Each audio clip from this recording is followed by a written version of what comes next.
Bien le bonjour les amis, c'est Sendo, j'espère que vous allez bien. L'on se retrouve aujourd'hui pour l'épisode 56 de Relive de Classics en compagnie de le Man où l'on va s'intéresser à un très très grand combat, enfin beaucoup trop oublié à mon goût, mais bon sûrement parce que les deux boxeurs n'ont pas eu le stardom qui aurait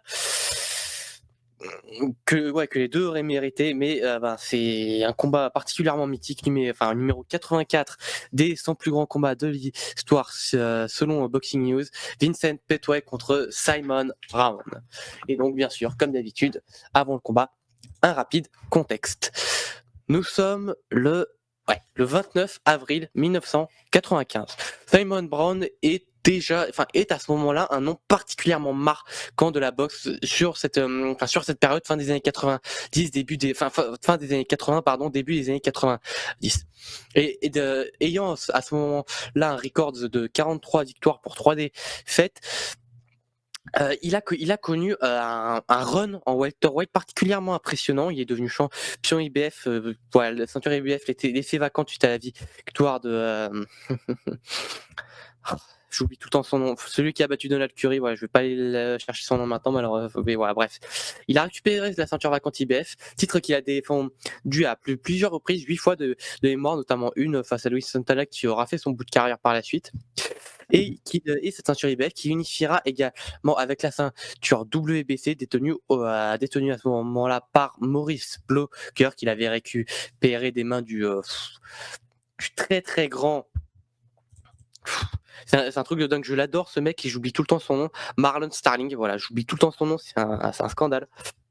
Mais bref, suite à cette grande victoire, dans un très très gros combat d'ailleurs face à Maurice Blocker qu'il faudrait faire un jour dans les rives de classiques, ce serait très intéressant. Il a d'emblée dès sa première défense perdu la ceinture WBC et ayant lâché l'IBF quelques semaines auparavant. Et donc, suite à ce revers en welterweight, il décida de monter en super welterweight. Après une petite série de victoires, il obtient son title shot face au légendaire Terino Ruiz dans une très très grosse carte à Mexico en undercard de Julio César Chavez. Voilà, les fameuses cartes de Don King comme il sait si bien les faire.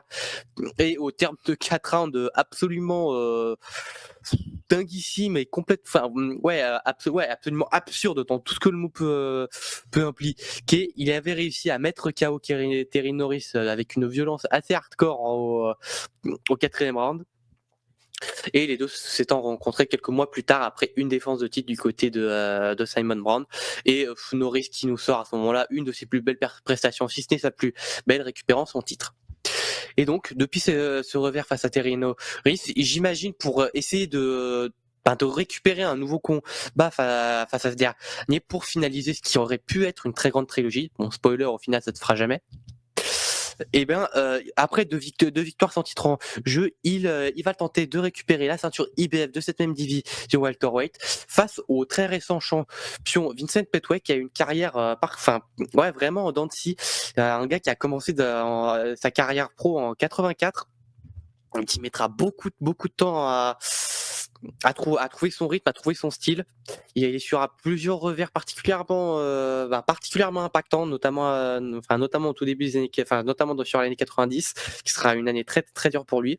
Mais suite à deux revers consécutifs sur cette année, il se remettra en selle, il enchaînera une très belle série de victoires où il battra notamment Gilbert Baptiste, qui était un très très bon journeyman de l'époque, et ira challenger le champion IBF Super Welter Gianfranco Rosi, qui mériterait une vidéo à part entière parce que c'est un des plus grands boxeurs italiens de l'histoire et qui a vraiment pas une carrière à négliger, vraiment pas. Je pense qu'on peut le mettre dans un top des plus grands super welterweight de l'histoire. Et après un premier combat qui se finit un peu en eau de boudin sur une technical decision au 6e round, il y a la revanche quelques mois plus tard et Petway démonte Gianfranco Rosi en 4 rounds, performance particulièrement impressionnante. Et donc pour sa première défense de titre, il est opposé à l'ancien champion Simon Brown.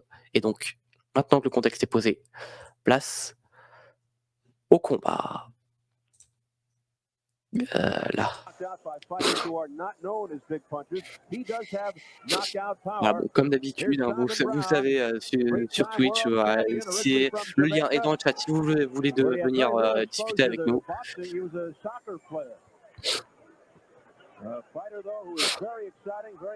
Donc voilà, début de combat avec Simon Brown avec son short noir et Petway avec son short bleu. Voilà, Petway qui commence directement sur cette jambe, qui boxe du pied arrière, qui essaie de contrôler la distance avec son jab. Et Simon Brown, comme à son habitude, qui met la pression, qui essaie de cadrer pour imposer sa mi-distance. Voilà, très beau footwork de Petway.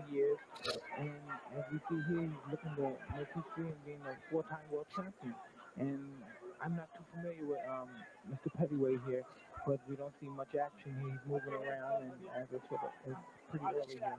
Maybe something will heat up. Well, I think the first thing, Mike, is that the difference in opponent is huge. I mean, Très bon liver shot de Simon Brown.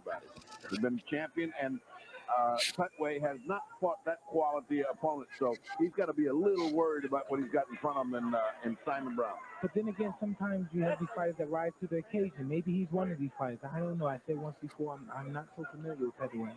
Bon round plutôt d'observation. Bon, on sent quand même que Petway respecte la puissance de Simon Brown, car dès que Brown arrive à une distance potentiellement où il peut envoyer de gros power shots, Petway essaie directement d'approcher et de casser le rythme de Brown.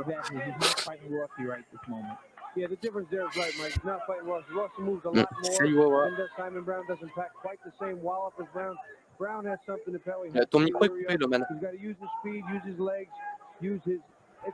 Ah, pardon. J'ai dit ça bouge bien du côté de Petway malgré ça. Ouais.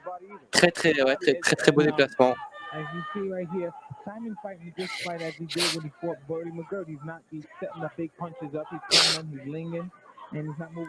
Et ouais, très bon jab de la part de Brown malgré tout. Qui a du mal à capitaliser quand il s'agit d'envoyer les power shots. Mais toi qui a un très bon jeu de mouvement de tête. As we know, Simon's a well-run fighter, and he's not doing it at this moment. But many of Simon's fights don't even start till the fourth or fifth round. He's one of these guys that wakes up before. Excellente séquence de Petway avec un énorme crochet gauche. Fin de combinaison. Oh là là, excellente combinaison de Brown qui met un énorme crochet. Qu'est-ce que c'est que ça? Petway qui vacille, qui tombe.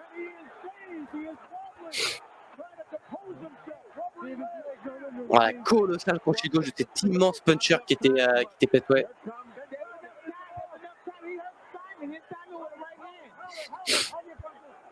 Effectivement, il a quelques traits en commun avec Jamel Herring. Voilà, fin de premier round particulière, plutôt d'observation dans l'ensemble, mais qui s'est vraiment emballé sur les 30 dernières secondes avec la grosse accélération, le très bel enchaînement en remise de Petway, mais qui a été suivi du gros momentum de Brown qui s'est conclu par un knockdown violentissime.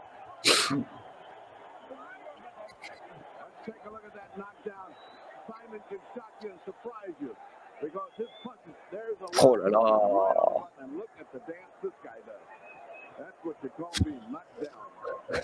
Petway qui prend une chicken legs, les chicken legs à ce moment-là. Oh.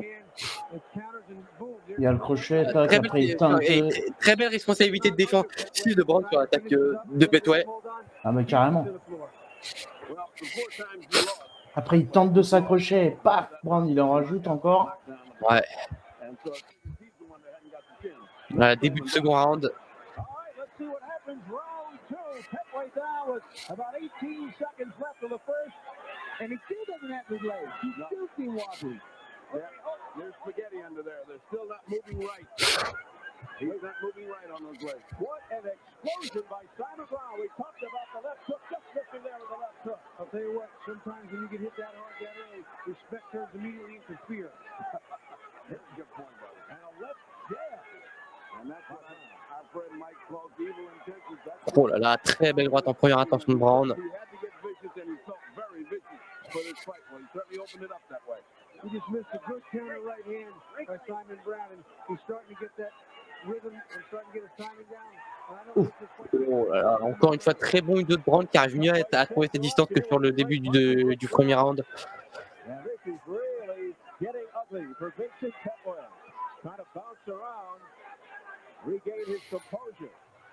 and keeping his distance from Brown, particularly that left hook. Part of the problem for Petway is going to be if his legs Ouais, tu sens que Brown, il peut éteindre à tout moment.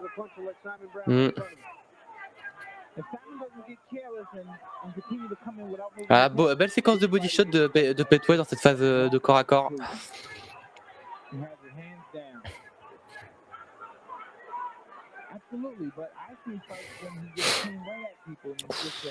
Oh là là, encore une fois, très bon crochet gauche en corps à corps de Brown.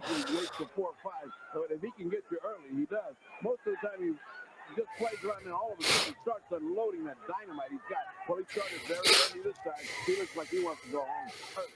But he's not coming in behind the jab, and you know that's a very fundamental way to land the bomb. Ah, beau double crochet gauche quand même de Petway, même s'il n'a pas eu l'air d'avoir un immense impact. Oh non, ça n'a rien fait. Apparently he got rich off that one punch and he thought I can just hit this guy one shot. I don't need this jab.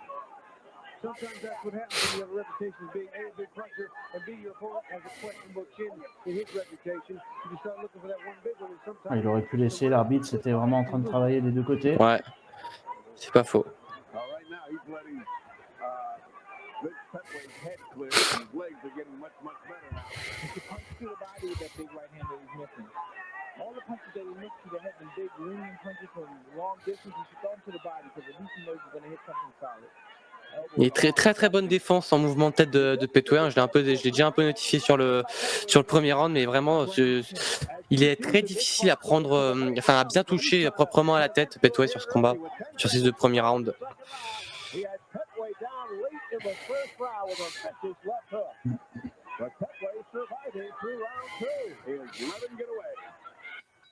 Voilà, Petway qui fait un excellent travail dans le second round malgré la fin de round particulièrement terrible qu'il a subi. Est-ce que c'est assez pour prendre le second round? J'aurais quand même tendance à dire non. La première minute de Brown était quand même assez décisive, assez impactante. Donc même si Petway quand même prend la deuxième partie du round, j'aurais quand même tendance à le donner aussi à Brown ce second round. Donc ça fait 2-0 pour Brown pour l'instant? Selon moi, oui.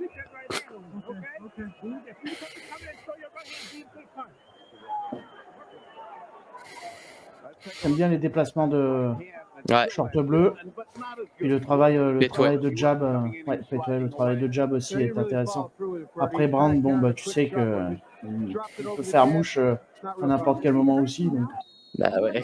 Quand on se souvient de son combat face à Terry Norris, son premier combat face à Terry Norris, oui, on sait à quel point il peut faire mal ce gars.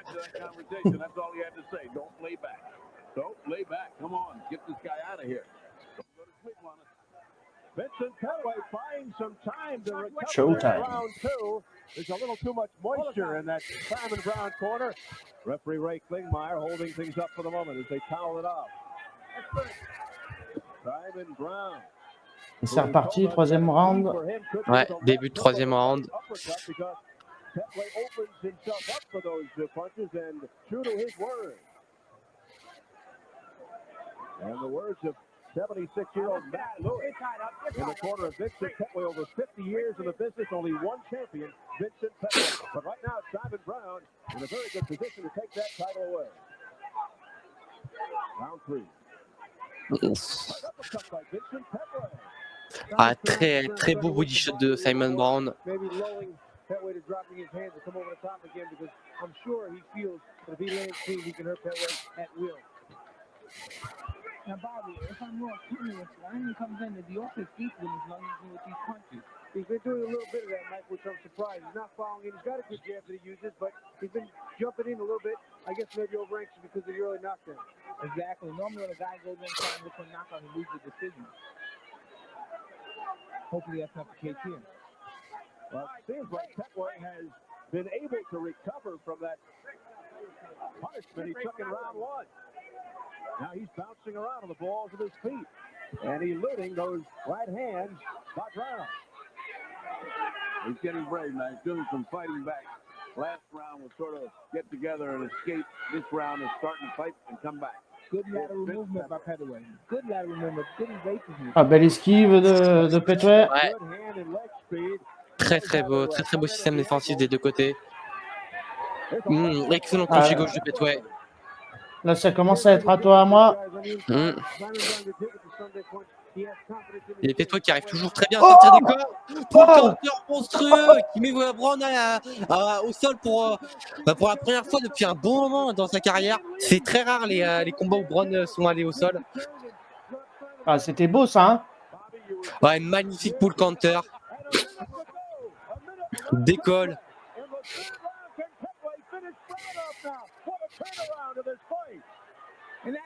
Mais Brown qui est toujours là, qui est toujours lucide. Voilà, Brown qui était aussi connu pour son menton en acier trempé. Oh, gros échange et Brown qui semble un peu vaciller quand même. Ouais. Oh, gros échange de crochet gauche, l'un au corps de Brown et l'autre à la face de Petway. Excellent droite en première attention et Petway qui arrive à capitaliser. Oh, excellent 1-2.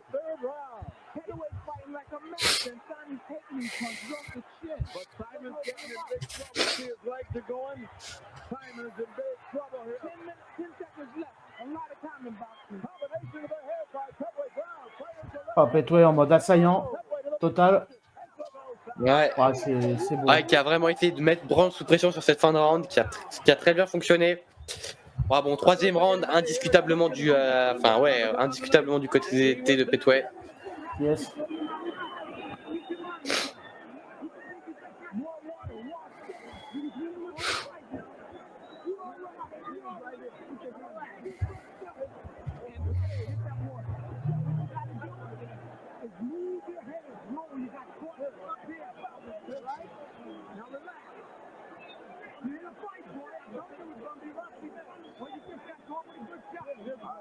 Qu'est-ce qui va se passer?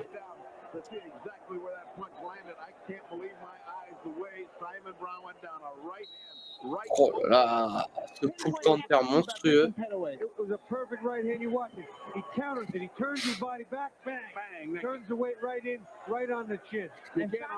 Ah, pile à la pointe du menton, dévastateur. À la début de quatrième round. A minute 49 in the round 3. Still a lot of wetness around Brown's corner. That's smart. That gives him a lot of time. He's not moving in a great motion, in fluid motion, moving in kind of a herky-jerky. Imagine the confidence in Vincent Petway after this tremendous knockdown and the beating that he escaped Simon Brown at the end of that round. So the strategy by Petway to stay away from Brown in that second round, allowing him time to recover, and then he comes back with a vicious right hand. That sends Brown to the canvas. Mike, what could be going through Simon Brown, a three-time champion? Oh, très grosse droite de Brown dans ce début de round, dans ce début de quatrième round. Ouais, les deux qui restent sur leur game plan, hein, ils n'apportent aucun ajustement tactique ou technique. And hopefully he'll come in behind the jab and moving his head. As you notice, he did that because his left hand was down after he threw his jab. Similar to what Max Mullin did to Joe Louis in 1936. Yeah, we've seen two fights that have a great similarity with that right hand domination. Now, let's talk about Simon Brown being confident with his chin, and sometimes that confidence will lead to just that kind of mistake. The public on his feet, some hollering Simon, some Vince. A crowd of just over 7,000 in attendance here. Simon looks clear now. He's looking for the knockout. A warrior to the end. He continues to have the predatory approach here in this particular event. He reminds me a lot of Zumanov. Oh, très beau jab de Brown dans ce milieu de quatrième round qui prend un peu l'avantage alors que le momentum était plutôt à l'avantage de Petway.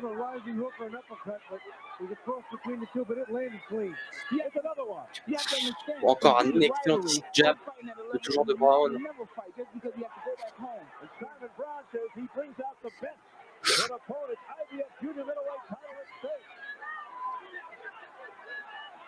Side movement by Petway here.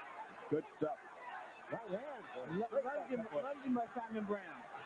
And back comes Brown to the midsection with uppercut with the left hand. Gentlemen, I still think that the chin is going to be the difference in this match. Before this is over, it's going to be who can sustain the most punishment. Simon Brown needs to come in with the jab. I can't believe he's lunging in. Such an experienced fighter. I think he's mad. I think he's no longer boxing. I think he's fighting now. Simon Brown, who was put on the canvas earlier for only the second time in his career. The first time was back in Ouais, Simon Brown qui a quand même très vite récupéré après le knockdown du troisième round et la fin du troisième round particulièrement dur. Ouais, mais pour lui, hein. Ouais, là, le quatrième est clairement pour lui. Hein. Petway se déplace bien encore une fois, mais il laisse un peu plus sa tête à des coups vers Brown est un peu plus précis et Petway n'a que très peu d'actions significatives. Petway has fought a fight like if he had been down the last time. He ran the whole time. What round has continued to use the jab?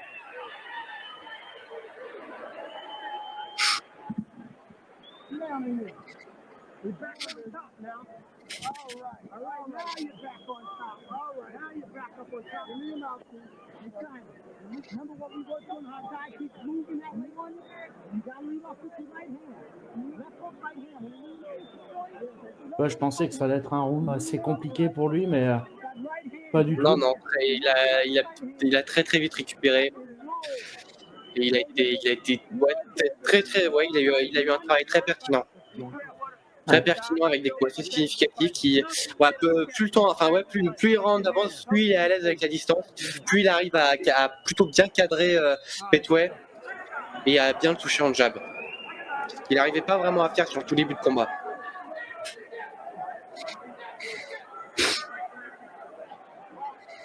Here we go. Cinquième round. Cinquième round. Unofficially, I have Simon Brown ahead as the fifth round starts. But boy, this is ebb and flow. One takes one round, one takes the other. This is going back and forth. This is almost like the first Hopkins Mercado fight. Exactly what I was going to say. Took the words out of my mouth. Ah, Petway, il vient chercher le corps à corps directement. Ouais. Comme son habitude. I wonder should he have been that. Ouais, ouais, c'est vraiment soit le way-in, soit le way-out. Il reste pas de distance, il l'a dit. Ouais, le secteur où Brown est le plus dangereux. Ne surtout pas rester à mi-distance. Ah, l'esquive encore. Très. Ah, c'est beau ça. Ouais, très bonne position et un très beau échange de body shots. Des deux côtés, ils ont envoyé quelques très bons body shots. Ouais, c'est pas mal encore à corps là, Brown. Ouais, très belle séquence de dirty boxing de Simon Brown, avec notamment une grosse droite à la tempe, qui a quand même fait reset Petway. Oh là là, très magnifique uppercut de Petway, alors que Brown envoyait un coup au corps. Petway getting good movement, even though he's not throwing punches. He's frustrated towards the challenger. But I think he's losing points that way. I don't think he's Oh. Et Petway qui se plaint juste avant. Ouais. Qui se plaint d'un low blow qui m'apparaît quand même être assez legit.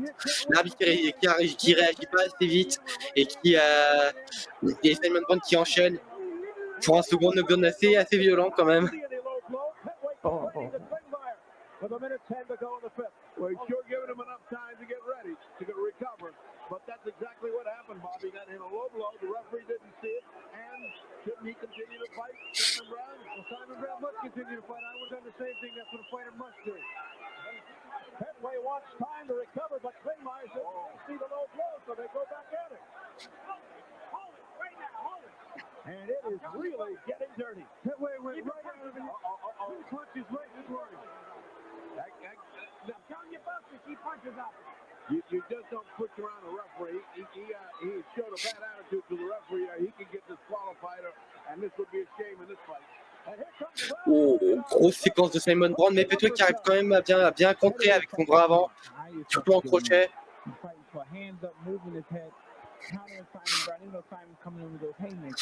Très beau jab crochet gauche, coup sur coup. I'll tell you what, Simon Brown, when he hit him in the groin, he bent him over. He hesitated, the referee did nothing, and so he just fired away. And that comes from the experience of Simon Brown. And he continues to punch until the referee breaks him apart. Exactly. Ah, bel enchaînement du bras avant là de Brown. Ouais, oh là là, ouais, excellent échange, nouvel échange de crochet. Hey. Oh là là. Bordel. Et l'arbitre qui était complètement fait ce round. Wow, is this thing getting crazy? Putain, l'arbitre qui a fait n'importe quoi sur ce 5e round. Qu'est-ce que c'est que ça, quoi? Putain. Pour toi, le 5e? Bah, 5e, ouais. Enfin, Petway a eu un très bon retour sur la dernière seconde. Mais ouais, quand même, sur l'ensemble du round et le knockdown, ouais, c'est quand même difficile de donner autre chose qu'un 18.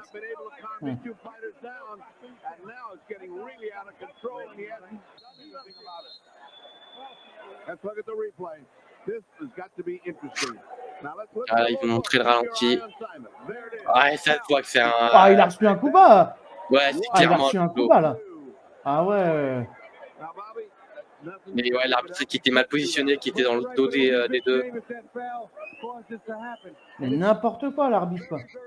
Ouais, là, c'était n'importe quoi. Allez, c'est parti pour le 6e round. Ouais. Donc, ouais, on arrive à la moitié du combat.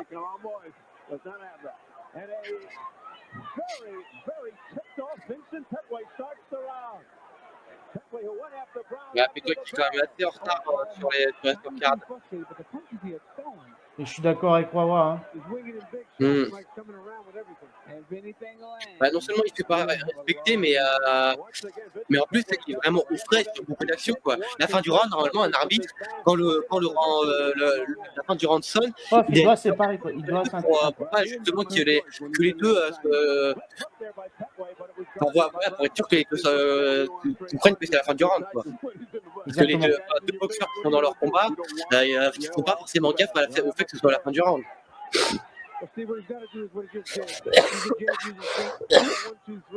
Très bon travail de Petway sur ce début du 6e round, qui travaille beaucoup de sa droite.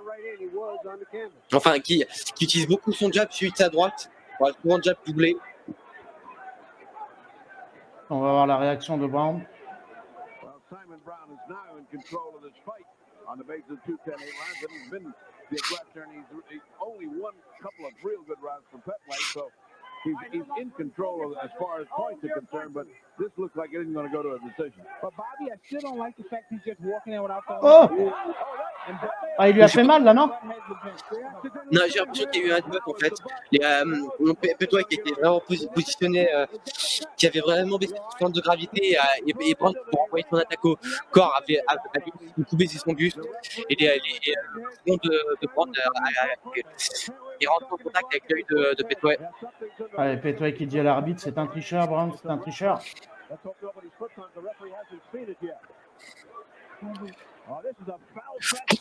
Oh! Non! L'immense crochet gauche de Petway! Et Simon Brown est complètement KO! L'enchaînement magistral de Petway, clôturé par ce crochet gauche unique. Et Simon Brown qui est complètement ailleurs, qui boxe alors qu'il a le dos par terre et il regarde dans le vague. Waouh! Ah, Simon Brown qui n'avait jamais été terminé avant la limite dans sa carrière auparavant, si je ne m'abuse, parce que j'ai une grosse connerie. Ah non, qui n'avait jamais été terminé dans sa carrière auparavant et qui a subi sa première défaite par KO. Tandis que Petway conserve son titre au terme d'un combat. D'un combat qui aurait pu être le combat de l'année si cette même année 95 on n'avait pas eu un morceau d'histoire en light flyweight avec le combat entre Humberto Chiquita Gonzalez et je vais quand même aller retrouver son nom parce que c'est un nom super compliqué un nom thaïlandais super compliqué à prononcer. Saman Sorjaturong. Voilà. Je m'excuse. Mais ouais, ce combat-là aurait pu être le combat de l'année sur le morceau d'histoire en light flyweight. Mais waouh, quel KO qu'il lui a mis, quoi. Quel KO. Hop. Et donc, voilà, comme je l'ai dit, Simon Brown qui subit sa première défaite en carrière avant la limite, qui remontera assez vite quand même sur le ring, mine de rien. Donc, ce combat qui a lieu en avril, il remontera sur le ring dès septembre pour combattre l'ancien champion de WBA welterweight Aaron Davis, notamment connu pour un énorme combat face à Medrick Taylor. Ouais, combat que Brown perdra à la décision. Ensuite, il réenchaînera de petites victoires sans grand intérêt, une par KO au premier round, l'autre à la décision en 10 rounds, avant de s'octroyer un nouveau title shot, cette fois-ci pour la jeune fédération WBO, cette fois-ci en middleweight, donc il monte encore une fois de division, combat qu'il perdra une nouvelle fois par décision. Et après 2 nouvelles victoires sans grande importance par abandon d'ailleurs, ce qui est toujours intéressant à noter, il aura son dernier title shot face au légendaire Bernard Hopkins, qui était sur son règne mythique en middleweight, qui était déjà un champion établi, qui avait récupéré cette ceinture depuis 96 de mémoire. Je vais aller vérifier histoire de pas vous raconter des histoires de pingouins. Qu'il avait récupéré depuis 95, autant pour moi. T'étais pas loin. Depuis 95 qu'il avait déjà défendu face à John David Jackson et Glenn Johnson. On voit qu'il c'était pas encore Prime Hopkins, mais il s'en rapprochait petit à petit. Et Brown qui vient des welterweight, enfin qui a été très dominant en welterweight, face à Hopkins qui était déjà à cette époque-là un très très gros middleweight, il pourra rien faire face à ce Bernard Hopkins. Et le dernier combat notable de Simon Brown, c'est le combat suivant en juin 98 face à David Reed, très peu de temps quelques mois avant que Reed devienne champion face à Laurent Boudouani.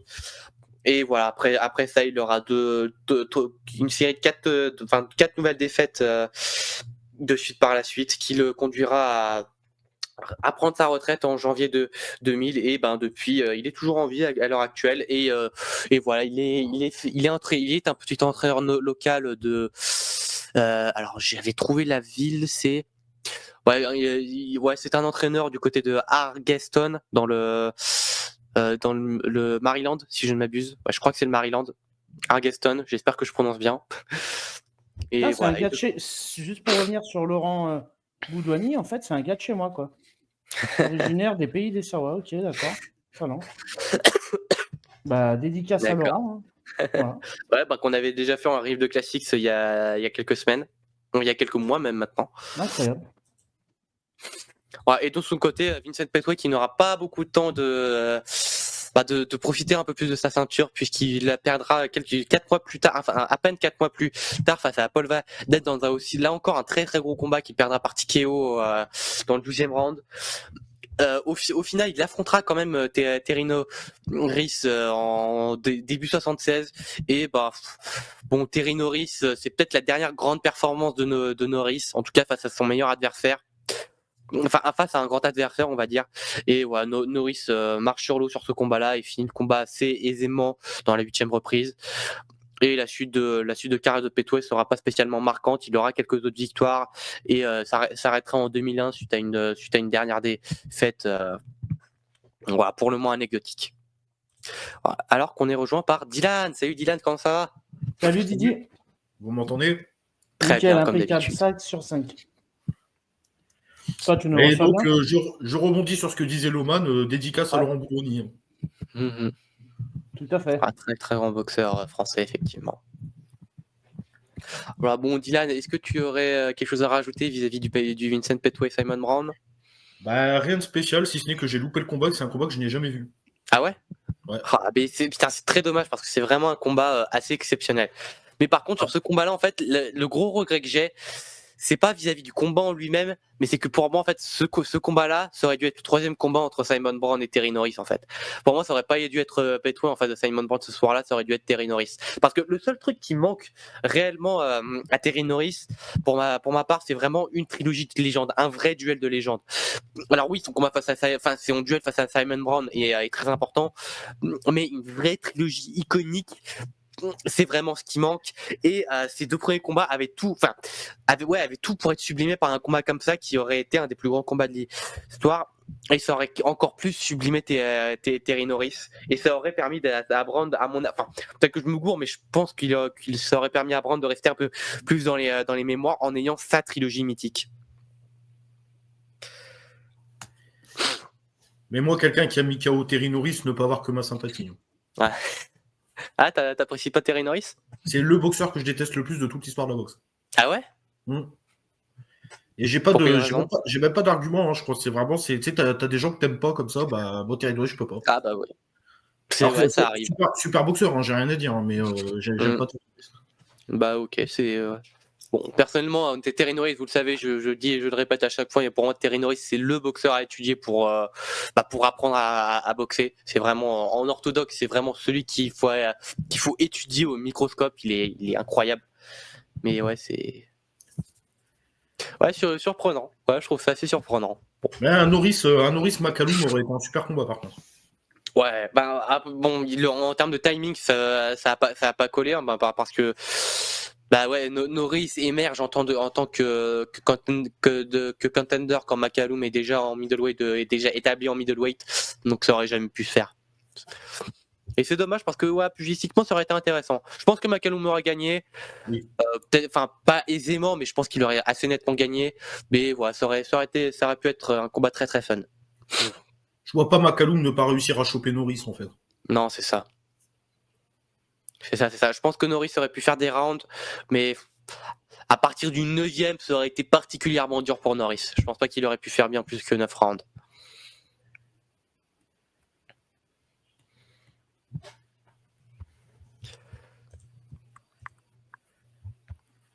Bon, quel sujet voudriez-vous aborder, les amis?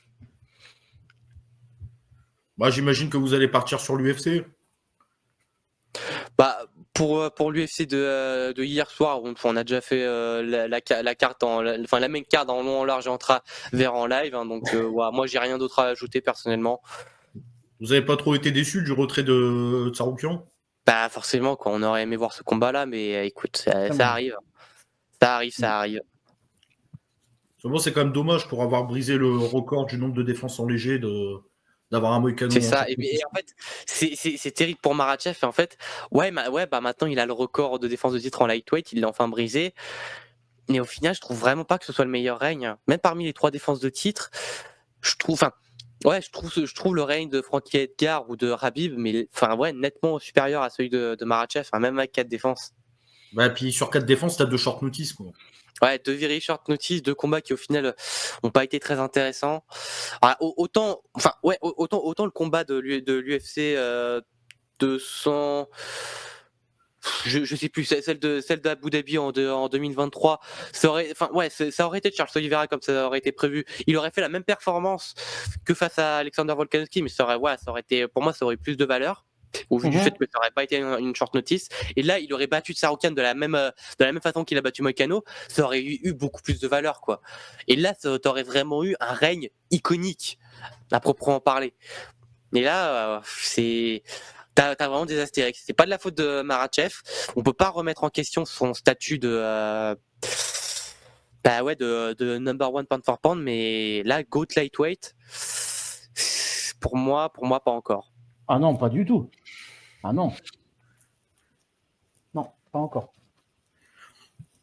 Ah là là, moi, pour une fois que je vois un UFC en direct, voir Volkanovski se faire descendre en 2 minutes, ça m'a fait tellement mal. Ah putain. J'ai même pas envie d'en reparler de ce combat. Surtout que le premier combat avait été top. Hein. Bah ouais, excellent combat, décision très serrée. T'as regardé les combats de cette nuit ou pas, Dylan, aujourd'hui? J'ai regardé des highlights. Moi, je suis pas un grand fan de MMA.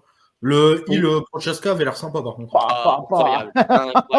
Et le stoppage, le finish, il est incroyable. Et il y avait Prochaska qui fait du Prochaska, quoi. Donc, c'est-à-dire qu'il nous plaît un classique. Bah, Prochaska, en fait, le mec, il fait un bordel organisé, en fait. C'est ça. Le maître du chaos, à proprement parler.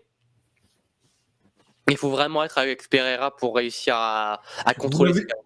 Vous l'avez vu le passage où t'as Pereira qui dit arrêtez de vous battre les enfants ou je vais sortir la ceinture? Je l'ai pas vu, non. Et en touchant la ceinture de son pantalon, c'est genre je vais vous corriger. Tu vois. Bon, en tout cas, ça fait plaisir. Beau retour de Jiri. Ouais, c'est là que quand même, faut quand même noter. Là, je pense que c'est vraiment un combat dont les deux sortent grandis. Et puis j'ai adoré aussi le retournement de situation de Merab, c'était vraiment incroyable. Ouais, magnifique. La remontada. Par contre, le premier round de Nurmagomedov était impressionnant. Ouais. Ah oui. Bah, les 2 premiers rounds ont été impressionnants. Et franchement, moi, quand je voyais la fin du deuxième round, enfin, je crois que c'était le milieu du deuxième round, moi, j'y croyais plus, quoi. J'étais persuadé que, alors que j'étais clairement du supporter de Merab sur ce combat-là, mais ouais, moi, j'y croyais plus. Je voyais déjà Nurmagomedov partir vainqueur, quoi. Merab qui casse l'invincibilité des Nurmagomedov, c'est beau. Enfin, ouais. Et qui poursuit sa propre invincibilité sur sa winning streak de 12 victoires. Je sais pas si vous avez vu, mais le moment où tu as Merab qui tient Nurmagomedov au sol, à côté, tu sens que Khabib, il est pas bien. Ah, bah c'est clair. Ouais. Il est pas serein. Je sais plus dans quel round c'est, mais c'est. Le troisième ou quatrième, peut-être. Quatrième, je crois. Le quatrième, c'est une démonstration de Dvalishvili, impressionnante. Le mec, il a un cardio, il a le cardio de Marciano, quoi, le mec. Et c'est pas peu dire, hein. C'est vraiment pas peu dire. Exact. Il y a eu aussi la victoire de rien à voir, mais il y a eu la victoire de Axel, c'est ça, non? Ouais, Axel Sola, je voulais essayer de m'y intéresser, mais voilà, comme pas j'étais regardé malade encore. comme un chien, J'ai vu le highlight, moi. Ouais. J'ai pas eu le temps de m'y intéresser. Il y avait l'air d'avoir match ou c'était vraiment domination totale? Le début de combat est plutôt équilibré à l'avantage de Sola, mais après, il déroule, quoi. Bah, franchement, il est impressionnant, lui. Et puis, il y a un gars qui a battu Aziz Lali. Moi, j'aimais beaucoup Aziz Lali en pied-point. Il avait combattu Boicao et plein de grosses stars il y a quelques années. Il a fait sa transition à MMA et là, il a perdu. Il était en Common Event, je crois, Aziz Lali. C'est l'un des partenaires d'entraînement d'Anissa Meksen, pour ceux qui connaissent. Et puis, sûrement de tant d'autres. Donc, voilà. Il y a eu de la boxe anglaise, non ou... Je crois que cette semaine, il n'y avait rien de passionnant niveau anglaise. Ouais. C'est pas encore passé le Pacheco Nelson. Oui, Pacheco, ouais, c'est ça. Non, c'est la semaine prochaine. Je crois que c'est samedi prochain. Bon, il y avait Darren Till versus Anthony Taylor. Donc, qui s'en bat les couilles. Oui, mais je lève la main. Mais c'est un combattant de MMA, Darren Till. Bah oui. Ouais, mais qui a eu une chute particulièrement violente après sa défaite face à Tyron Woodley. Ouais, qui avait eu une ascension assez impressionnante, mais monté trop vite. Il n'avait pas gagné un vol, lui? Alors, beaucoup disent que c'est un vol face à Stephen Wonderboy Thompson. Honnêtement, le combat était tellement nul à chier, c'était très compliqué de tirer quoi que ce soit de ce combat, honnêtement. Alors, les deux foutent rien pendant 5 rounds, donc c'était pas facile de scorer un combat pareil. Mais ouais, Darren Till, il a eu quelques performances assez impressionnantes, notamment face à Cowboy Cerrone. Mais Cerrone, c'était un match-up archi favorable pour Till. Ouais, et depuis, il y a eu cette défaite violentissime face à Tyron Woodley en 2018. 2019, il se prend un KO presque de l'ordre de l'iconique face à Jorge Masvidal, qui lancera la l'over-hype Jorge Masvidal. Et après, ça montait en middleweight, un combat pas exceptionnel, mais une performance très clean face à Kelvin Gastelum pour ses débuts. Un très très chouette combat face à Robert Whittaker en 2020 de mémoire. 2021, une performance un peu triste quand même face à Derek Brunson, et un combat de fou furieux face à Dricus du Plessis en 2022 pour son dernier combat à l'UFC. Mais vraiment, le combat est fou furieux, et c'est une défaite qui a super bien vieilli quand on voit la suite de carrière de du Plessis. Justement, je voulais revenir. Tu nous parlais de Kevin Gastelum. Il en est où? Est-ce qu'il est toujours combattant à l'UFC? Il va combattre, j'ai vu qu'il va recombattre, je sais plus sur quelle carte, incessamment sous peu, je crois courant mars, sur un Fight Night. Okay. Je vais aller retrouver. Oui, l'UFC Mexico, qui devrait avoir un combat non confirmé pour l'instant, mais Diego Lopez contre Yair Rodriguez en main event, pas encore confirmé, et Kelvin Gastelum devrait affronter Joe Pyfer. Voilà, Joe Pyfer qui est arrivé avec une très très grosse hype dans ses débuts, dans ses 3 combats d'arrivée à l'UFC, qui s'est pris quand même un joli stop face à Jack Hermansson, qui là est revenu milieu d'année dernière face à Marc-André Barrio, et qui là qui là va se retrouver face à Kelvin Gastelum qui de son côté est sur une très mauvaise passe depuis un bon moment, dont la dernière perf face à Daniel Rodriguez m'avait laissé assez sceptique. J'avais fait le combat en live à l'époque d'ailleurs. C'était le Robert Whittaker contre Ikram Askirov. Mais bon, cette performance m'avait laissé assez sceptique sur Kelvin. Moi, je suis un très grand fan de Kelvin personnellement. Donc, alors qu'on est rejoint par Gab. Salut Gab, comment ça va? Ça va bon. Salutations, bon après-midi ou bonsoir. Je sais pas comment on est chez toi, Gab. On est en avant-midi. Ah, ok. Donc, toujours bon matin alors. Ouais. Et puis, Dylan, le week-end prochain, Easy Nassour, tu le sens bien, Dylan? C'est pas dans 2 semaines? Non, c'est pardon, c'est dans 2 semaines. C'est le 1er février. Pardon? C'est le 1er février. Ah merde! C'est le 1er février. C'est le même soir que Ben Afdays Morel. Oh putain. Ouais. Enfin, c'est le même jour parce que étant donné que c'est en Arabie Saoudite, ce sera plus aux heures européennes. Ah oui. Et quelques heures plus tard, ce sera. C'est quoi en Arabie Saoudite? C'est Imavov. Ouais, Imavov contre Adesanya. Avec une très chouette carte d'ailleurs. Vous en pensez quoi de ce combat? Comment? Vous en pensez quoi de ce combat? Très bon test pour les deux pour voir où en est Imavov. Est-ce qu'il a vraiment le top d'un striker d'élite en division middleweight, et est-ce que Adesanya est toujours a toujours un semblant de motivation, quoi, ce qui semble être un peu. Moi, ça faisait un petit moment que j'attendais ce combat. Je pense que Dana et son équipe ont très bien géré le truc et du coup ils le font pas tardivement, donc ça va être plutôt intéressant. Pas trop tardivement, ça va être plutôt intéressant et j'ai hâte de voir ça. J'étais persuadé que c'était week-end prochain. J'ai tellement hâte d'y être que. Non, c'est début février. Ouais, c'est début donc février. le week-end prochain, il n'y a que de la boxe anglaise alors. En Arabie Saoudite, alors que la semaine suivante, t'as l'UFC Australie avec une carte. Oui, mais ça on en parlait hier. Ouais. On en parlait hier, mais je remets une bille, je ne comprends pas. Ça ne changera pas, hein, Sendo. Hein. Mais je sais très bien, mais moi j'aime bien Rashkid sur ce genre de conneries. Mais tu as une carte en Australie éclatée au sol et tu mets Adesanya sur une carte en Arabie Saoudite. Expliquez-moi la logique, vraiment, je ne comprends pas. Et sur un Fight Night, c'est pas un peu bizarre? Après, l'Arabie Saoudite, c'est un gros marché, donc ils ont voulu mettre un gros main event avec une grosse carte. Ouais. Mais ouais, pour moi, le Sharabouti Magomedov contre Michael Page était amplement suffisant. Alors oui, les deux réunis, c'est pas Adesanya, j'en conviens bien, mais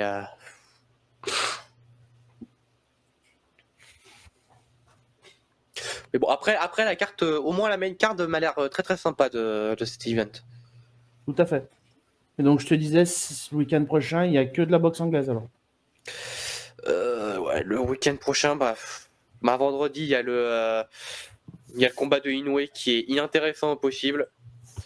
Ouais, mais ça va être le matin encore, heure japonaise, ou entre midi et 2. Aux alentours de midi.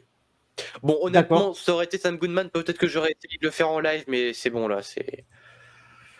J'adore Inoue, mais là, Là, franchement, c'est 2 défenses de titre, ces deux dernières défenses de titre, avec celle-là en compté, c'est pas au niveau de ce que ça devrait être. Gab, toi, ses prises de titre en 2023 tu penses pareil, Gab? Son combat face à Luis Nery est pour moi iconique. Je ne comprends pas pourquoi Ring Magazine n'a pas notifié ce combat nommé ce combat dans les KO de l'année. Autant qu'il ne le nomme pas, qu'il le nomme pas combat KO de l'année, je peux l'entendre, mais qu'il le mette pas dans les candidats, je ne comprends pas. C'est absurde. Je suis d'accord. C'est quand le combat d'Inoue? C'est la semaine prochaine, le 24. Le 24. Parce que moi, Inoue pour affronter un balai, je regarderai le combat pareil. Là. Ce sera vendredi alors. Mais. Et sinon, le gala est bien ou la carte est bien ou pas? Elle est pas trop mauvaise, mais voilà, c'est vraiment des noms. Bon, c'est des soirées japonaises classiques, quoi. Il y a Jin Sasaki qui se rapproche de plus en plus d'un title shot en welterweight, mais le truc c'est qu'il sort toujours pas de la zone, de la zone pacifique, qui n'est pas le niveau le plus relevé dans cette division. Donc c'est. Mais bon, après, moi, j'aime bien Sasaki, donc voilà. Tu le vois peut-être que au ça- titre, lui? Le prendre, peut-être pas, mais donner un bon combat à un des title holders, voilà, donner un bon combat à Jaron Ennis, j'y crois.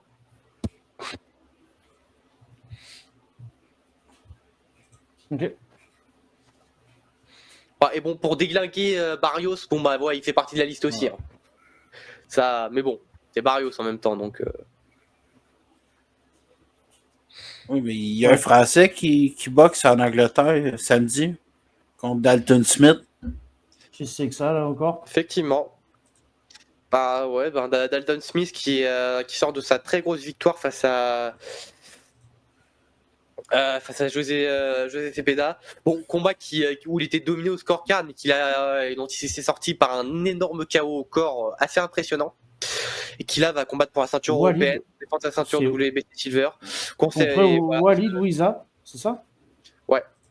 Tu vois, Walid Ouiza. Donc, bon, personnellement, j'avais jamais entendu parler de ce gars auparavant, pour être 100% honnête. Ah, j'ai déjà vu une ou deux fois. Je sais pas plus, mais il me semble que je l'ai déjà vu une ou deux fois. Après, ce combat-là, c'est clairement pour Dalton Smith. Hein. Il faut le regarder pour voir ce que peut donner. C'est pour ramasser un titre européen. Ouais, européen. Voilà, c'est une ceinture européenne, là, tu dis, Gab? Ouais, la ceinture de champion d'Europe, la ceinture de champion EBU. Ouais, c'est cool.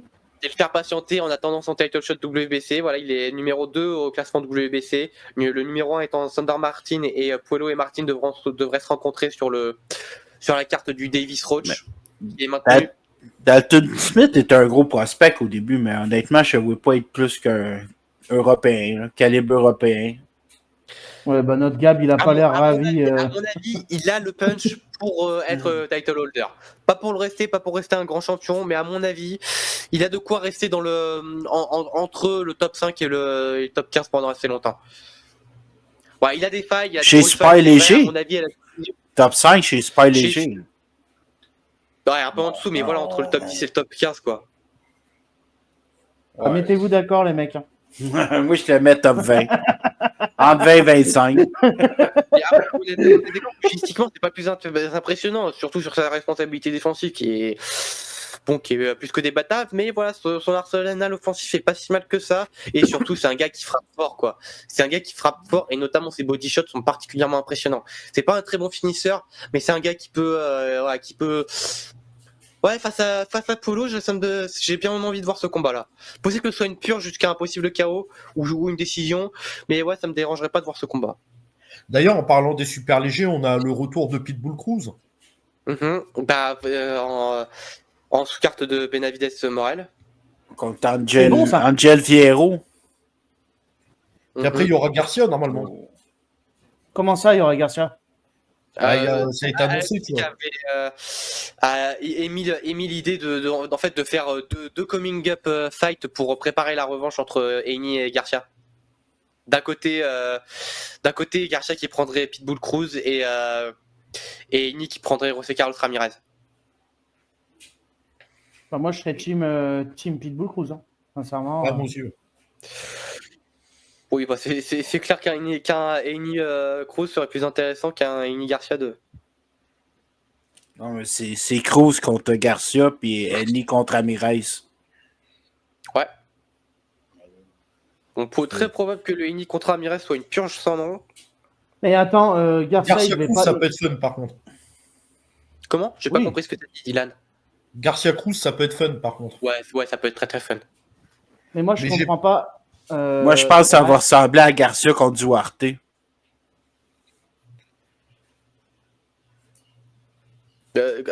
Attends, j'ai pas compris, tu peux répéter, Gab? Vous avez pas vu le combat entre Ryan Garcia et Duarte? Ouais. Je pense que ça pourrait ressembler à ça.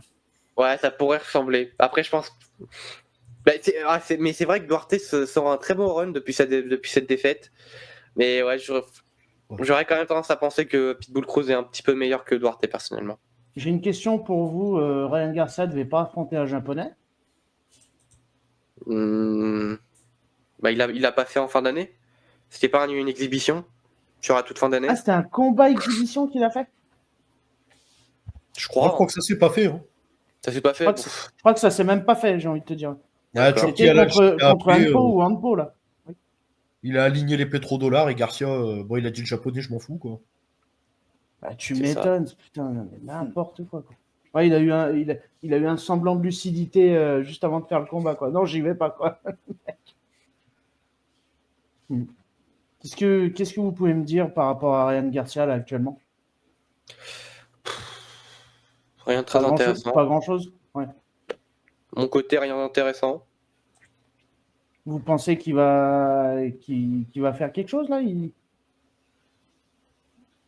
Je pense que s'il affronte Cruz, il va le mettre KO. Cruz, c'est un petit poids léger. Rendu, c'est super léger. Ryan Garcia, le soir du combat, il va avoir quasiment 20 livres de plus. Sans déconner. Oh oui, j'exagère un peu, mais. Garcia, il est comme un. En gros, il va avoir une quinzaine de kilos d'écart. C'est ça? 20 livres, c'est un peu moins, je crois. De mémoire, c'est un peu. Quoique, pas loin. Ça fait pas loin de 9 kilos. Ouais. Okay. Ouais, donc en gros, une dizaine de kilos d'écart. Mais je crois que le combat est prévu à 147. Hein. Parce que Haney et Garcia vont le monter. Oh putain. Ouais, non, mais Isaac Cruz à 147? Non. Ouais, non, c'est vrai, j'avais oublié cet élément. Donc oui, non, Garcia va gagner. Ouais. Vous pouvez gager votre maison, Garcia va gagner. Ah, ça. On peut mettre la maison sur Garcia, quoi. Et autant j'adore Pitbull. La maison, la voiture, la baraque de la voisine. Non, mais attends, imaginez-vous Pitbull Cruz qui gagne Ryan. Oh putain, on va prier pour ça. Hein. Bah, moi, j'aime bien Pitbull Cruz, mais il a le profil pour manger le crochet gauche. Exact. Exact. Écoute, si Cruz bat KO Ryan Garcia, puis il va avoir mis KO Rolly en plus, mais là, c'est mon idole. Oh, Pitbull Romero, ça avait été incroyable. C'était Romero qui s'était fait surnommer The Dwarf Slayer avant d'affronter Gervonta. Quelle espèce de sous-merde sur Romero, sérieux. Alors qu'il doit faire 2 cm de plus. C'est l'incarnation du pathétisme. C'est incroyable. Le mec avait réussi à rendre Gervonta Davis sympathique. Hein. C'est te dire le level quand même. C'est pas banal. Bah, il avait ramassé Romero. Stoppage de l'arbitre. Hein. Ah bah face à Cruz, ouais, il avait ramassé. Hein. C'est un stoppage de l'arbitre. Dès le premier round, il ramasse comme c'est pas permis. Hein. Ouais, c'est vraiment du round de tabassage en règle. Là où contre Gervonta Davis, c'est Gervonta qui fout rien pendant 6 rounds avant de le mettre KO, quoi, comme à l'habitude. Oui. Bah, puis même sa prise de titre, l'arrêt de l'arbitre là, contre Ismaël Barroso. Le plus gros scandale de ces 10 dernières années. Oh, c'était un truc de fou. Non mais à côté, le Kovalev War 2, c'est pas une polémique. Hein. C'est la normalité à côté de cet arrêt-là. Hein. J'ai une question pour vous, soyez honnête. Vous avez envie de revoir Garcia contre Henny ou pas? Non, je n'avais pas envie de voir le premier combat, donc... Aucun intérêt. Je ne l'ai pas vu d'ailleurs toujours le premier combat. J'ai aucun intérêt. Je vais te dire, ben franchement... Moi j'aurais été très content. Toute cette génération-là, Stevenson, Davis, Teofimo, Henny, Garcia, je m'en tabarnak. Ouais, je veux passer à d'autres choses. Même Lopez, il sort pas du lot pour toi, Gab Ben, c'est celui que j'apprécie plus. Mais encore là, il refuse d'affronter Mathias. Ouais, un paquet de sérieusement. Je suis écœuré. Je m'en fous. Parlez-moi de Bam Rodriguez. Parlez-moi d'Inoue. Il est tellement... Ah non, parlez-moi de Madrimov. T'as pas entendu ce qu'il t'a dit avant sur Inoue, Sando, là, ou quoi? Est-ce qu'on peut le blâmer, Inoue? L'autre, ça fait 2 fois qu'il se blesse. Ouais. Ah, mais c'est rageant, quoi. Là Goodman, il est en train de faire perdre plusieurs mois à Inoue, quoi. C'est un truc de fou. Ouais, déjà que le Doheny, ça avait pas un grand intérêt et qu'en plus, ça a donné le pire combat d'Inoue. Vraiment, j'ai pas peur de le dire. Hein, c'est 6 rounds de purge, il se passe rien dans ce combat. Donc, et en plus, il s'est même pas compensé par un beau stoppage, hein, parce que c'est un stoppage en queue de poisson. C'est...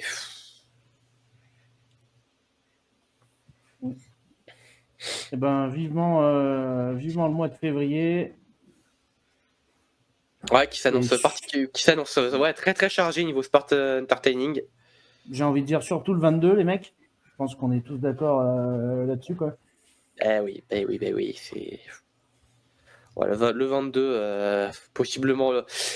Ouais, bon, je l'ai dit, je le répète, on pourra peut-être avoir enfin un vrai concurrent aux soirées Dunking des années 90, notamment la nuit des revanches. Ouais. Même la carte Pacheco-Nelson, elle m'intéresse. Elle est intéressante, tu dis? Ouais, il y a 3 combats intéressants. Ok. Ça va se passer où, Pacheco Nelson? Je pense que c'est au Nevada. C'est au Nevada? Je pense aussi. On a ouais, c'est ça. Nevada, Las Vegas. Ouais, Las Vegas, on a Diego Pacheco contre Steven Nelson qui peut être un combat assez intéressant. Ouais. Bon, Nelson, c'est pas du tout le futur, il a 36 piges et que 20 combats. Non, c'est ça, c'est. Mais ouais, pugistiquement, c'est assez intéressant. Il avait eu un bon combat en opener de la soirée Riyad. Il y a 36 ans, c'est sa dernière chance. Je pense qu'il va prendre des risques. Ça risque d'être bon. Ouais, Pacheco de l'autre côté, il est beaucoup plus grand, beaucoup plus épais. Enfin, ouais, c'est clairement un combat fait pour Pacheco, mais ça peut être très beau le temps que ça durera. Andy Cruz, voilà, qui continue son avancée dans les rankings. Contre le Mexicain qui a mis KO Chris Colbert. Ouais, le dernier vainqueur de Chris Colbert. Et vous avez. Ouais, massacré Colbert. Il y a un prospect que j'aime bien chez Super Léger, Ernesto Mercado, qui va affronter José Pedraza. Oh non. Attends, c'est quoi le prénom? Tu m'as dit? Ernesto Mercado. Ernesto. Oh là là. Ça commence à faire mal de voir Pedraza, honnêtement. Ouais, je pense que ça va être la dernière fois qu'on va le voir, Pedraza. Ouais, bon, espérons qu'il va pas contre prendre Pedraza. trop de dommages. Ouais, espérons qu'il va pas prendre trop de dommages. Tantôt, je parlais de Duarte. Ça vous intéresse-tu le combat progrès contre Duarte?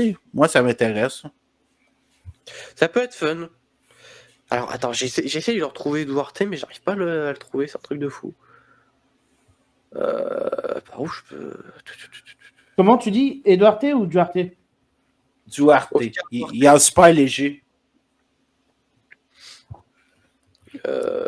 Carlos? Non, attends. Oscar, non? Il me semble que c'est Oscar Duarte. Je suis con. Ouais. Il est 24e. Oscar Duarte, exactement. Ouais, donc Oscar Duarte Rojado, qui est sur deux victoires consécutives suite à sa défaite face à Ryan Garcia en 2023. Une face à José Diaz pour la seule pour la seule victoire avant la limite, sur la seule défaite avant la limite de Jojo Diaz, et un combat très très fun face à Akhmedov sur la soirée latino à Riyad, là, le Gilberto Ramirez contre Chris Bellian Smith, un combat très très fun, très plaisant. Ouais. Et ouais, Duarte qui a un très bon management depuis sa défaite face à Ryan Garcia.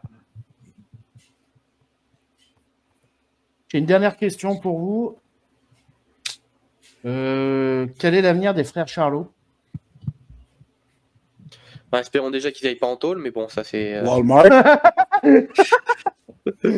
oui, vu les casseroles qui se tapent... Mais là, il n'y a aucune nouvelle. Il n'y a aucune nouvelle de leur côté. Voilà, Jermal qui, après son retour en 2023, devait avoir quelques combats. Enfin, avait quelques combats en prévision, notamment face à Caleb Plant, mais il n'y a rien qui s'est fait. Ouais, Jermal, il n'y a aucune nouvelle depuis sa défaite face à Canelo. Enfin, de mon côté, la seule nouvelle que j'ai eue, c'est qu'apparemment il avait des casseroles pour des casseroles au cul pour je sais plus quelle raison. Violence conjugale, je crois. Oh le con. Bon, mais de temps en temps, il laisse ses réseaux sociaux qui vont revenir dans la division. Blablabla. Mais il n'y a rien d'officiel. Ouais. C'est dommage parce qu'il a un sacré run en Super Welter quand même. Un des plus grands Super Welterweight de l'histoire. Écoute, les combats contre Castano là, sont mémorables. Ah oui, ça fait. Oh là là, ils sont Déjà, enfin, j'ai l'impression qu'ils sont déjà oubliés, mais les 2 combats sont des classiques, quoi. Et c'est peut-être c'est un des plus grands duels de l'histoire de la division. Le deuxième, bon sang, mon premier live YouTube, mais quel souvenir, quoi. Ce combat-là, il était dinguissime. Une sacrée perf de Jermel. Hein. Ouais.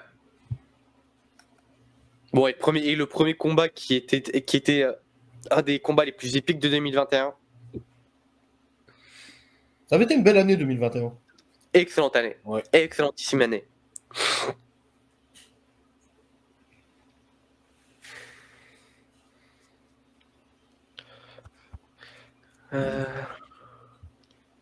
Bon, y a-t-il un autre sujet d'actualité ou historique qui vous intéresse? Boxe ou MMA? N'importe. Allez, balance-nous quelque chose, Dylan. Je suis en train de réfléchir.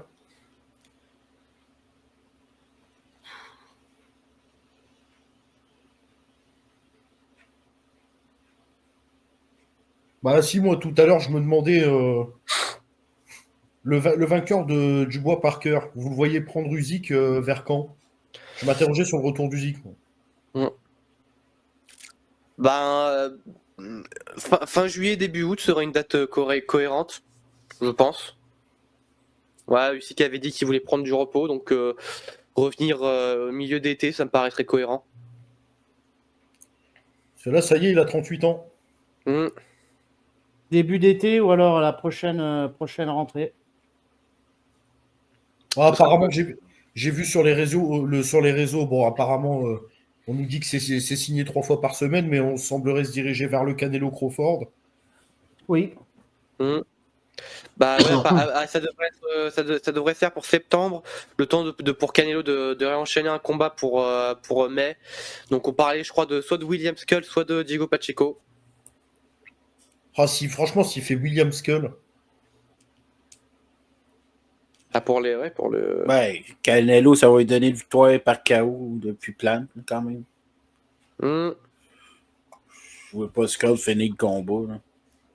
Toi, Gab, tu penses que Crawford, il peut aligner Canelo ou comment ça se passe? L'aligner, non. Là, c'est un des meilleurs mentons, Canelo. Mais ouais. Je pense qu'il peut aller à la limite. Puis vraiment, on peut avoir un combat plus serré qu'on pense. Je pense aussi. Il peut réussir quand même à gagner, mais à la limite. À la décision, c'est pas le résultat le plus probable. Bah, dans tous les cas, quand même, Canelo partirait quand même assez nettement favori. Pour moi, entre 65-35 et 70-30. Mais les 30% les 30-35% de Crawford seraient pas à négliger. Seraient vraiment pas à négliger. Moi, ce qui m'intéresse dans. Je vais te laisser, Dylan, excuse-moi. Non, je disais juste, ça lui ferait une 5e catégorie à Crawford. Ouais. Donc là, tu rentres. Là, c'est vraiment le club des légendes. Là. Carrément, ouais. Ben, vas-y, Gab. Ce qui m'intéresse vraiment dans ce combat, c'est juste qu'on a les deux meilleurs pour timer du business. Fait que c'est ça. C'est vraiment ce qui m'intéresse. Fait que peut-être un moment donné, il va y avoir un qui va les genoux vont plier, ça se peut. Mais je crois que ça risque d'être plus Crawford parce que Canelo, il a tellement le menton. Ouais, et puis malgré tout, Crawford, enfin, ouais, c'était un immense puncher en lightweight, super lightweight et welterweight. Il nous a pas montré le même punch en super welterweight face à Madrimov. Bon, après, c'est Madrimov en face, donc c'est pas facile non plus. Mais voilà, remonter de 2 divisions pour aller choper Canelo. Ouais, franchement, faudra vraiment que ce soit sur une coupure. Enfin, s'il y a un arrêt, ce sera sur une coupure ou un truc dans le genre, quoi. Ce sera pas un clean knockout. C'est impossible, ça. Et toi, Dylan, tu peux nous dire sur le Canelo Crawford? C'est difficile à dire parce que d'un certain côté, voir Crawford encaisser quand même Canelo, parce que mine de rien, Canelo, même s'il met plus de KO, il sait comment gérer ses combats. Il va quand même faire très très mal à Crawford. Tu penses, ouais. Je pense que Crawford va y aller pour tenter de l'outboxer. Non, c'est la seule chose à faire pour Crawford. Mais le truc, c'est que Crawford, quand tu le mets sur son pied arrière, c'est compliqué c'est compliqué de le cadrer, c'est compliqué de le choper en timing. Ce qui a fait, pour moi, ce qui a fait que Madrimov a aussi bien réussi à gêner Crawford, c'est quand même beaucoup sa vivacité. Et Ouais, même si bien sûr le timing bat la vitesse, là Madrimov il avait et la vitesse et le timing. Et le truc c'est que Canelo c'est un timing exceptionnel, mais il a plus la vitesse depuis très longtemps. Il a Même plus si, la vitesse depuis longtemps, Canelo, c'est clair. ouais, alors bon, même si il a mis son coup le plus rapide face à Berlanga, faut quand même le notifier, hein, le knockdown sur le crochet gauche, c'est le crochet gauche le plus rapide qu'avait jamais mis Canelo, faut quand même le dire. Mais c'est un coup sur je sais pas combien de centaines qu'il a envoyé sur ses 4 derniers combats, il a plus la vitesse. Il a plus la vitesse, il a plus la créativité d'auparavant. Il a toujours un bon timing, mais pas, ouais, bon, c'est pas non plus aussi bien qu'il avait auparavant. Moi, j'avoue que je m'ennuie un peu maintenant sur les combats de Canelo. C'est assez Pareil. monolithique, je trouve. Je suis tombé endormi contre Berlanga. Ah non, mais c'est ennuyant là, contre Berlanga. Là. Bah, franchement, on a beau dire qu'en termes de business, ça n'intéresse pas Canelo, mais là, s'il prend William Skull, alors il va faire ça pour la réunification. Mais honnêtement, ce tarif-là, il peut prendre Mbili. Mm-hmm. Et au moins, là, je pense que Canelo choperait un KO. Ouais. Et par contre, moi, le combat que j'aimerais bien voir, c'est face à Pacheco. Face à Pacheco, je pense que Canelo part aussi net favori, mais ce sera déjà plus intéressant, quoi. Au lieu de partir à 90-10, non, même pas 90-10, on peut 95-5 face à Skull, là, on se rapprocherait plus du 60-40, quoi. Quel est le dernier combat qui vous a fait rêver de Canelo? Rêver, c'est un grand mot, mais j'ai bien apprécié contre Monbouya. Monbouya, hein, tu dis? Un bon combat, Monbouya. Ouais. Très très bon combat, effectivement. Ok. Mais sinon, faut repartir jusqu'à Billy Joe Sanders, quoi. Bah, en vrai, pour le challenge. Mais même face à Plainte, pour moi, c'est pas. Ça fait pas rêver, quoi. Enfin, pour moi, ça fait pas rêver, personnellement. C'est une grande date, c'est une date très importante dans l'histoire de la boxe, mais c'est pas un combat qui fait rêver, personnellement. Pour le challenge, l'affiche avec Bivol était belle, quand même. Ouais. Et au final, là aussi, c'est une grande date, mais c'est pas un combat qui m'a fait rêver pareil, quoi. Enfin, vraiment, sur le terme fait rêver, ouais, c'est une grande date, c'est ce qui a poinçonné Bivol dans le point de ranking. Contre Kovalev, ça m'a pas fait rêver. Là. Non, moi non plus. Et moi, Kovalev, c'est mon adolescence. Je venais toujours de découvrir la boxe, je savais pas comment regarder, donc je l'avais pas du tout vu à l'époque. Oh là là, pauvre crusher. Ouais. Le KO est beau. Un des plus beaux KO de Canelo. Et son dernier clean knockout. Ouais, parce qu'après, Callum Smith, il le finit pas. Billy Joe Sanders, il lui a littéralement cassé la gueule. Ouais, dans le premier sens du terme. Et face à Plant, c'est un stoppage. Bon, même si Plant était assez du clean knockout, mais voilà, c'est un stoppage. Donc,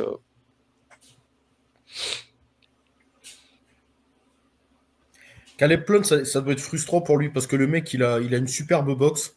Il est très beau à voir, Caleb Plant. Face à l'élite de l'élite, il va toujours lui manquer le petit cran, en fait, le petit truc, sur un peu plus de punch, un peu plus de cardio. Mais surtout mettre plus d'impact dans ses coups, quoi. Parce que vraiment, j'ai revu son combat face à Benavidez pour préparer ma prévue sur Benavidez Morel. Plant ne met aucun impact dans ses coups. Et en fait, c'est ça quand on dit qu'il a pas de punch. C'est pas forcément qu'il a pas de punch, mais c'est qu'il met aucun impact dans ses coups. Il boxe comme s'il pouvait éteindre n'importe qui sur un seul coup. Là, le KO qu'il met face à André Dirrell, il met toute sa force dans le coup. Et je le dis et je le répète, normalement, Dirrell avait tout le temps de l'esquiver, ce crochet. Mais bref, ça c'est autre chose.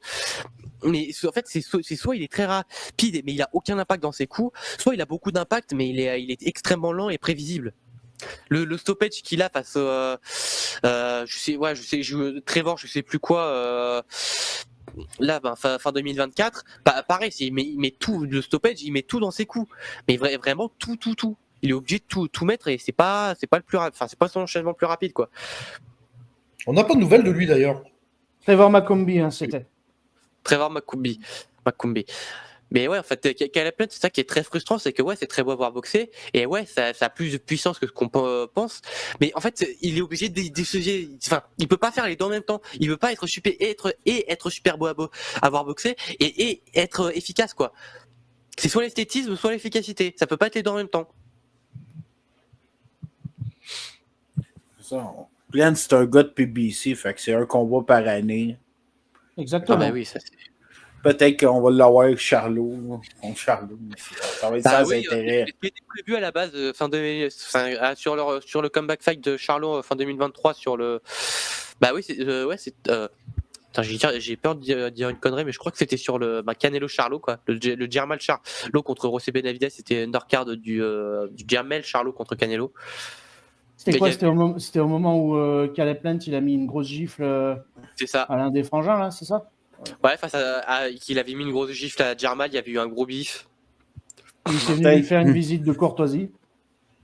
Il reste toujours Andrade aussi, peut-être contre Plant. Andrade qui vient de quoi depuis sa défaite face à Benavidez? Il n'a pas combattu, je crois. Non, il n'a pas boxé. Non. Putain, c'était il y a 1 an, les mecs. Ouais, c'était il y a déjà plus d'un an. 7 janvier 2023. Depuis rien, quoi.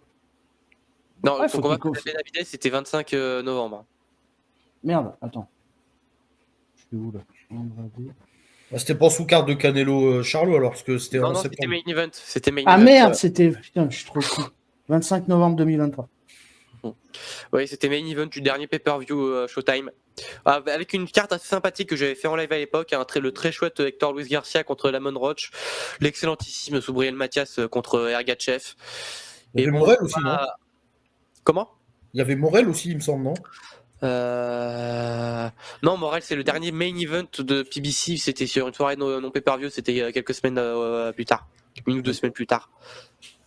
Pour finir sur Caleb Plant, vous pensez que c'est quoi la suite pour lui? Money fight. Je pense qu'il va prendre ses chèques. Ouais, oui. Charlot serait cool. Charlot, Gab, il disait peut-être Andrade, c'est ça? Ouais, possiblement Andrade, ça pourrait être intéressant pugilistiquement, même s'il y a vraiment moyen qu'on se fasse chier.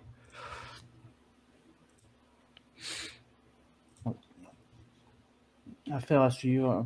Ou c'est juste qu'il soit plus sur contrat par PBC. Ouais. Bah sinon, on pourrait espérer un Diego Pacheco aussi, si ce dernier affronte pas Canelo, on pourrait espérer un affrontement face à Plant.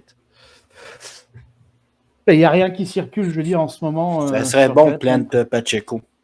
Ouais, ça serait cool.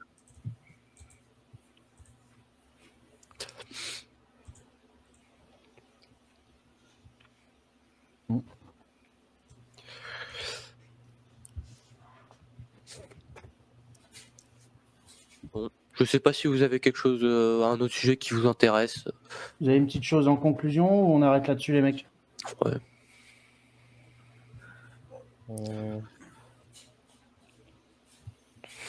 Est-ce que Gab va nous parler de l'oiseau de l'oiseau et Patrick Côté? Non, c'est super sympa en tout cas. Je peux parler de basketball. Il va parler de Chano Malais. C'est ça. Non, mais inquiétez-vous pas pour O'Malley là, avec sa défaite. Là. Il va rebondir. Ah putain. Bon, bah, je pense qu'on va s'arrêter ici. Ouais. Bon, voilà, quand même une bonne 1h20 bien dense. Donc merci à tous les trois de m'avoir accompagné pendant le plus gros de ce live. C'est toujours un immense plaisir. Merci à vous d'avoir suivi. J'espère que ça vous aura plu. Ouais, si c'est le cas, vous connaissez la chanson, le pouce bleu, le partage, le commentaire. Si le contenu de la chaîne YouTube vous plaît, l'abonnement, n'hésitez pas à aller follow la chaîne Twitch pour être tenu au courant des prochains rives de Classics. Il y a un relive dimanche prochain? Ouais, toujours. C'est qui? Ah, toujours. Ce sera miniature. Denis Andreas contre Jeff Harding. Combat light heavyweight. Début d'une trilogie que j'adore. Donc voilà, soyez présents une nouvelle fois pour ça. Et donc voilà, jusque là, portez-vous très bien et moi je vous dis à très bientôt. Salut. Prenez soin de vous.